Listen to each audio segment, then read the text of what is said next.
ಹೇಳಿ, ಯಾರ್ ನೀವು? ಇದಕ್ಕಿಂತ ಮೊದಲು ನೀವು ಬಾಂಬೆಲಿ ಏನ್ ಮಾಡ್ತಿದ್ರಿ? ನರನಾಡಿಗಳಲ್ಲಿ ರಕ್ತ ಇಲ್ಲದೆ ಇರೋನಿಂದ ಮಾತ್ರ ಇಷ್ಟು ಕ್ರೂರವಾಗಿ ಹೊಡೆಯೋಕಾಗುತ್ತೆ. ಹೇಳಿ ಅಂತ ಆಶ್ಚರ್ಯದಿಂದ ಕೇಳ್ತಿದ್ರೆ ಸಾಮ್ರಾಟ್ ಉತ್ತರ ಹೇಳೋಕಾಗದೆ ತನ್ನ ಪಾಸ್ಟ್ ಬಗ್ಗೆ ಯೋಚನೆ ಮಾಡ್ತಿದ್ದ. ಸಾಮ್ರಾಟ್ ಬಾಂಬೆಯಲ್ಲಿ ಹುಟ್ಟಿ ಸಣ್ಣ ವಯಸ್ಸಲ್ಲೇ ತನ್ನ ತಂದೆ ತಾಯಿಯನ್ನ ಕಳ್ಕೊಂಡು ಬೆಂಗಳೂರಲ್ಲಿ ಫುಡ್ ಡೆಲಿವರಿ ಬಾಯ್ ಆಗಿ ಕೆಲಸ ಮಾಡ್ತಿದ್ದ. ಒಂದು ದಿನ 5 ಸ್ಟಾರ್ ಹೋಟೆಲ್ಗೆ ಡೆಲಿವರಿಗೊಂದು ಹೋದ ಸಾಮ್ರಾಟ್ ತಲೆಗೆ ಯಾರೋ ಹೊಡೆದು ಅವನು ಮೂರ್ಛೆ ತಪ್ಪಿ ಬಿದ್ಬಿಟ್ಟ.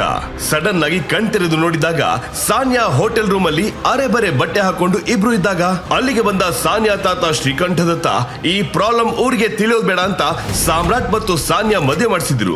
ಸಾಮ್ರಾಟ್ ಸಾನ್ಯಾ ಮದುವೆ ಅವಳ ತಾಯಿ ಶರ್ಮಿಳಾಗೆ ಇಷ್ಟ ಆಗದೆ ಸಂಪೂರ್ಣ ಫ್ಯಾಮಿಲಿ ಅವನನ್ನ ಸಂಬಳ ಇಲ್ಲದ ಮನೆ ಕೆಲಸ ತರ ಟ್ರೀಟ್ ಮಾಡ್ತಿದ್ರು.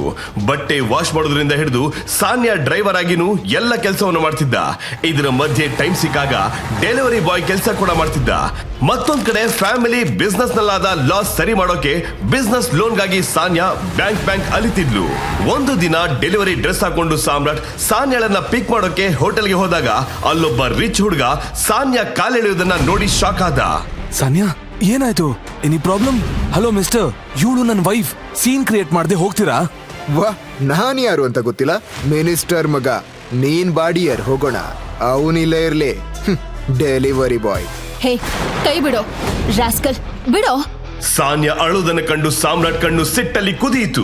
ಸಾಮ್ರಾಟ್ ತಕ್ಷಣ ಮಿನಿಸ್ಟರ್ ಮಗನ ಕೈಯನ್ನ ಗಟ್ಟಿಯಾಗಿ ಹಿಡ್ಕೊಂಡಾಗ ಅವನು ನೋವಲ್ಲಿ ಕಿರ್ಚಾಡೋದನ್ನ ಕೇಳಿ ಮಿನಿಸ್ಟರ್ ನ ಬಾಡಿ ಗಾರ್ಡ್ಸ್ ಸಾಮ್ರಾಟ್ಗೆ ಹೊಡೆಯೋಕೆ ಶುರು ಮಾಡಿದ್ರು. ಆದ್ರೆ ಅವನು ಮೈ ಮೇಲೆ ದೇವ್ರು ಬಂದಂತೆ ಅವರನ್ನ ಹೊಡೆದುಳಿಸ್ತಾ. ಸಾಮ್ರಾಟ್ ನ ಒಂದೊಂದು ಹೊಡೆತವು ಸಿಡಿಲಿನಂತೆ ಆರ್ಭಟಿಸಿತು. ಅದನ್ನ ನೋಡಿ ಸಾನ್ಯಾ ಸಾಧುವಾಗಿದ್ದ ತನ್ನ ಗಂಡನೆಯವನು ಅಂತ ಬೆಚ್ಚಿ ಬಿದ್ಲು.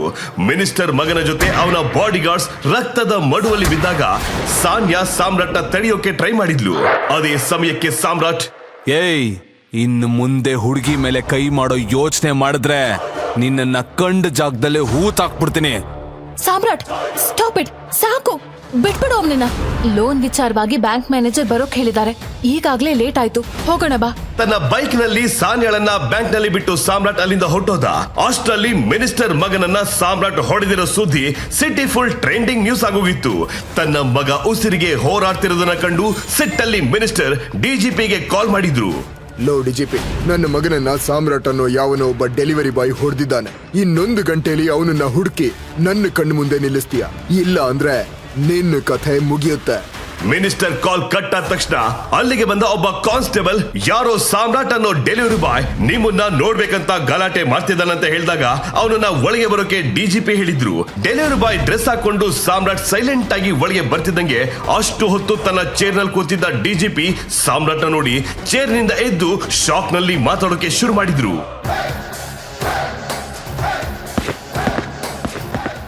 ನಿಮ್ಮನ್ನ ಎಲ್ಲೋ ನೋಡಿದ್ದೀನಿ. ನೀವು ಇದಕ್ಕಿಂತ ಮೊದಲು ಬಾಂಬೆಲಿದ್ರಾ? ನಾನಲ್ಲ ಸರ್, ನನ್ನ ತಂದೆ ಅಲ್ಲಿ ಕೆಲಸ ಮಾಡ್ತಿದ್ರು ಅಂತ ಕೇಳ್ಪಟ್ಟಿದ್ದೆ.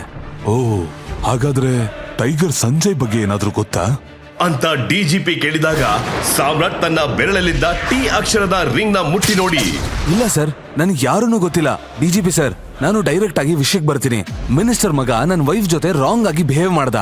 ನನ್ನ ವೈಫ್ ಅಲ್ಲ, ಆ ಜಾಗದಲ್ಲಿ ಯಾರೇ ಇದ್ದಿದ್ರು ನಾನು ಅದೇ ರೀತಿ ಮಾಡ್ತಿದ್ದೆ ಅಂತ ಸಾಮ್ರಾಟ್ ಉತ್ತರ ಕೊಡ್ತಿರ್ಬೇಕಾದ್ರೆ ಮಿನಿಸ್ಟರ್ ಕಡೆಯಿಂದ ಡಿಜಿಪಿಗೆ ಕಾಲ್ ಬಂತು. ನನ್ನ ಮಗನನ್ನ ಯಾರು ಹೊಡಿಲಿಲ್ಲ, ಬಾತ್ರೂಮ್ ಅಲ್ಲಿ ಜಾರ್ ಬಿದ್ಬಿಟ್ಟ. ಆಮೇಲೆ ಆ ಸಾಮ್ರಾಟ್ ಸರ್ ಮೇಲೆ ಕೈ ಹಾಕ್ಬಿಡಿ, ಅವರಿಗೂ ಇದಕ್ಕೂ ಯಾವ ಸಂಬಂಧನೂ ಇಲ್ಲ ಅಂತ ಕೇಳಿ ಕಾಲ್ ಕಟ್ ಆದಾಗ ಡಿಜಿಪಿ ಸಾಮ್ರಾಟ್ ನನ್ನ ಡೌಟ್ ನಲ್ಲಿ ನೋಡ್ದ. ಸಾಮ್ರಾಟ್ ಮುಗುಳ್ನಗ್ತಾ ನಿಂತಿದ್ದ. ಮಿಸ್ಟರ್ ಸಾಮ್ರಾಟ್, ನೀವು ಹೋಗ್ಬೋದು. ಅರೆಸ್ಟ್ ಮಾಡೋಕೆ ಕಾದು ಕೂತಿದ್ದ ಎಲ್ಲ ಪೊಲೀಸ್ ಸಾಮ್ರಾಟ್ ನನ್ನ ನೋಡಿ ಶಾಕ್ ನಲ್ಲಿ ಜಾಗ ಬಿಟ್ಕೊಟ್ರು. ತಕ್ಷಣ ಡಿಜಿಪಿ ಮುಂಬೈ ಕಮಿಷನರ್ ಆಫೀಸ್ಗೆ ಕಾಲ್ ಮಾಡಿ ಆ ಟೈಗರ್ ಸಂಜಯ್ ಫೈಲ್ ನ ಬೇಗ ಕಳಿಸೋಕ್ ಹೇಳಿ. ಅಲ್ಲಿಂದ ಸಾಮ್ರಾಟ್ ಸಾನ್ಯಾಳನ್ನ ಪಿಕ್ ಮಾಡೋಕೆ ಬ್ಯಾಂಕ್ಗೆ ಬಂದ. ಆದ್ರೆ ಅಲ್ಲಿ ಅವಳ ಕಣ್ಣು ಹತ್ತು ಕೆಂಪಾಗಿತ್ತು. ಏನೋ ತಪ್ಪಾಗಿದೆ ಅಂತ ತಿಳ್ಕೊಂಡ ಸಾಮ್ರಾಟ್, ಸಾನ್ಯಾ, ಏನಾಯ್ತು? ಲೋನ್ ಸಿಕ್ತಾ? ಕಣ್ಣೀರ್ ಯಾಕಾಗ್ತಿದ್ಯಾ? ಏನಾಯ್ತು? ಕೇಳ್ತಿದ್ದೀನಲ್ವಾ? ಏನ್ ಸುಮ್ನೆ ಏನಾಯ್ತು ಅಂತ ಕೇಳ್ತೀಯಾ? ನನ್ಗೆ ಲೋನ್ ಸಿಗಲ್ಲ ಅಂತ ಹೇಳಿದ್ರು. ನನ್ ಕಂಪನಿ ಇಟ್ಕೊಂಡು ಲೋನ್ ಕೊಡೋಕಾಗಲ್ವಂತೆ. ಬೇಕಾದ್ರೆ ನನ್ನನ್ನ ಇಟ್ಕೊಂಡು ಲೋನ್ ಕೊಡ್ಬೋದು ಅಂತ ಹೇಳ್ದ ಆ ರಾಸ್ಕಲ್. ಹೇಳು, ನಾನೇನ್ ಮಾಡ್ಲಿ? ಸುಮ್ನೆ ಈ ಕಂಪ್ನಿ ಬಂದ್ ಮಾಡಿ ನಿನ್ ಜೊತೆ ಬೀದಿ ಡೆಲಿವರಿ ಬಾಯ್ ಕೆಲ್ಸಕ್ ಬರ್ತೀನಿ. ಎಲ್ಲ ನನ್ ಹಣೆ ಬರಹ. ನನ್ ಸ್ಟೇಟಸ್ಗೆ ತಕ್ಕೊಂಡ್ ಜೊತೆ ಮದ್ವೆ ಆಗ್ದೆ ಯಾವಾಗ ನಿನ್ ಮುಂದೆ ಕುತ್ಗೆ ಓಡಿದ್ನೋ ಅವತ್ತೇ ನನ್ ಜೀವನ ಹಾಳಾಗೋಯ್ತು. I feel like a complete loser ನಾವ್. ಅಂತ ಸಾನ್ಯಾ ಅಳ್ತಾ ಹೇಳಿದ್ದು ಸಾಮ್ರಾಟ್ ಸಿಟ್ಟನ್ನ ಉತ್ತುಂಗಕ್ಕೆ ಏರಿಸ್ತು. ಅವನ ನರಗಳು ಟೈಟ್ ಆಗ್ತಿದ್ರೆ ಅವನು ಸಾನ್ಯಾಳನ್ನ ಕರ್ಕೊಂಡು ಮ್ಯಾನೇಜರ್ ರೂಮ್ಗೆ ಹೋದ. ಅಲ್ಲಿ ಮ್ಯಾನೇಜರ್ ಅಹಂಕಾರದಲ್ಲಿ ಕೂತ್ಕೊಂಡು, ಡೆಲಿವರಿ ಬಾಯ್ನೆಲ್ಲ ಯಾರು ಒಳಗ್ ಬಿಟ್ಟಿರೋದು?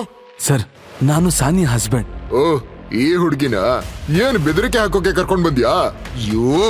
ಅಂತ ಹೇಳಿ ಬೆಲ್ ಪ್ರೆಸ್ ಮಾಡಿದ ಕೂಡಲೇ ಬ್ಯಾಂಕ್ ಸೆಕ್ಯೂರಿಟಿ ಗಾರ್ಡ್ಸ್ ಒಳಗ್ ಬಂದು ಸಾಮ್ರಾಟ್ನ ಹಿಡಿದು ಹೊರಗೆ ಹಾಕೋಕೆ ನೋಡಿದ್ರು. ಅದೇ ಸಮಯಕ್ಕೆ ಸಾಮ್ರಾಟ್, ಸರ್, ಒಂದ್ 2 ನಿಮಿಷ ಪರ್ಸನಲ್ ಆಗಿ ಮಾತಾಡ್ಬೇಕು ಅಂತ ಸಾಮ್ರಾಟ್ ಮ್ಯಾನೇಜರ್ ಬಳಿ ರಿಕ್ವೆಸ್ಟ್ ಮಾಡಿದಾಗ ಮ್ಯಾನೇಜರ್ ಸೆಕ್ಯೂರಿಟಿ ಗಾರ್ಡ್ಸ್ ಹತ್ರ ಹೊರಗೆ ನಿಲ್ಲೋಕೆ ಸೈನ್ ಮಾಡಿದ್ರು. ಸಾಮ್ರಾಟ್ ಕೂಡ ಸಾನ್ಯಾಳನ್ನ ಹೊರಗೆ ನಿಲ್ಲೋಕೆ ಹೇಳಿ ಮ್ಯಾನೇಜರ್ ಜೊತೆ ಮಾತಾಡೋಕೆ ಶುರು ಮಾಡ್ದ. ಮ್ಯಾನೇಜರ್ ಸರ್, ನನ್ನ ಹೆಸರು ಸಾಮ್ರಾಟ್. ನನಗೆ ಬೇರೊಂದು ಹೆಸರಿದೆ. ಒಳಗೆ ಅಹಂಕಾರದಲ್ಲಿ ಕೂತಿದ್ದ ಮ್ಯಾನೇಜರ್ ಸಾಮ್ರಾಟ್ ಮಾತು ಕೇಳಿ ಆಮೇಲೆ ಬೆವತು ನಡುತ್ತಾ ಸಾಮ್ರಾಟ್ ಬಳಿ ಬಂದು ನಿಂತ. ಅದನ್ನ ಹೊರಗಿಂದ ನಿಂತು ನೋಡ್ತಿದ್ದ ಸಾನ್ಯಾ ಶಾಕ್ ಆಗಿದ್ಲು. ಆ ಮ್ಯಾನೇಜರ್ ಸಾಮ್ರಾಟ್ ಮುಂದೆ ಭಯದಲ್ಲಿ ನಡುತ್ತಾ ನಿಂತಿದ್ರೆ ಸಾಮ್ರಾಟ್ ಬೆಲ್ ಪ್ರೆಸ್ ಮಾಡ್ದ. ಸೆಕ್ಯೂರಿಟಿ ಗಾರ್ಡ್ಸ್ ಓಡ್ಕೊಂಡು ಬಂದು ಸಾಮ್ರಾಟ್ ನನ್ನ ಗಟ್ಟಿಯಾಗಿ ಹಿಡ್ಕೊಂಡ್ರು. ತಕ್ಷಣ ಮ್ಯಾನೇಜರ್, ಹೇ, ಸರ್ ಮೇಲಿಂದ ಕೈ ತೆಗಿರಿ. ಅವ್ರು ಯಾರು? ಅವ್ರ ರೇಂಜ್ ಏನು? ಬಾಂಬೆನಲ್ಲಿ ಅವ್ರಿಗಿರೋ ಸ್ಟ್ಯಾಂಡರ್ಡ್ ಏನು ಅಂತ ಗೊತ್ತಾ? ಸಾರಿ ಸರ್, ನಿಮ್ ವೈಫ್ ಅಂತ ತಿಳಿದೆ ರಾಂಗ್ ಆಗಿ ಮಾತಾಡ್ದೆ. ಹಾ, ಹಾಗಾದ್ರೆ ಲೋನ್ ಮ್ಯಾಟರ್? ಸರ್, ಇದು ನಿಮ್ ಬ್ಯಾಂಕು, ಎಷ್ಟು ಬೇಕಾದ್ರೂ ತಗೊಳ್ಳಿ. ಇಲ್ಲಿ ನಡೆದಿರೋದನ್ನ ಹೊರಗೆ ಹೇಳಲ್ಲ ತಾನೆ?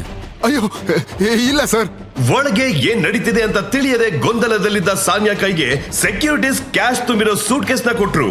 ದುಡ್ಡಿನ ಕಟ್ಟನ್ನು ನೋಡಿ ಶಾಕ್ ಆಗಿ ನೋಡ್ತಿದ್ದ ಸಾನ್ಯಾ ಬಳಿ, Saniya, are you happy now? Samrat, ನಾನ್ ವರ್ಷಗಟ್ಲೆ ಅಲ್ದಾಡಿದ್ರು ಸಿಗದ ಲೋನ್ ಇವಾಗ ಹೇಗ್ ಸಿಕ್ತು? ಒಳಗೇನ್ ಹೇಳ್ದೆ? ನಿಜ ಹೇಳ್ದೆ. ನಿಜವಾಗ್ಲೂ ಏನ್ ನಡೀತು ಅಂತ ತಿಳಿಯದೆ ಸಾನ್ಯಾ ಗೊಂದಲದಲ್ಲಿದ್ಲು. ನಂತರ ಇಬ್ರು ಕೂಡ ಅಲ್ಲಿಂದ ಕ್ಯಾಬ್ ನಲ್ಲಿ ಮನೆಗೆ ಹೋದ್ರು. ಅಣ್ಣ, MG ರೋಡ್ ಹೋಗ್ಬೇಕು. Okay madam. ಯಾವಾಗ್ಲೂ ಬಿಸಿ ಆಗಿರೋ ರೋಡ್ ಇವತ್ತ್ಯಾಕ್ ಬಿಕೋ ಅನ್ನಿಸ್ತಾ ಇದೆ? ಏನಾಯ್ತು? ವಿಷಯ ಗೊತ್ತಿಲ್ವಾ ಮೇಡಮ್? ಇವತ್ತು ಯಾರೋ ಒಬ್ಬ ಡೆಲಿವರಿ ಬಾಯ್ ಮಿನಿಸ್ಟರ್ ಮಗನ್ನ ಹೊಡೆದಾಕಿದಾನಂತೆ. ಅದಕ್ಕೆ ರೋಡು ಬಿಕೋ ಅಂತಿದೆ.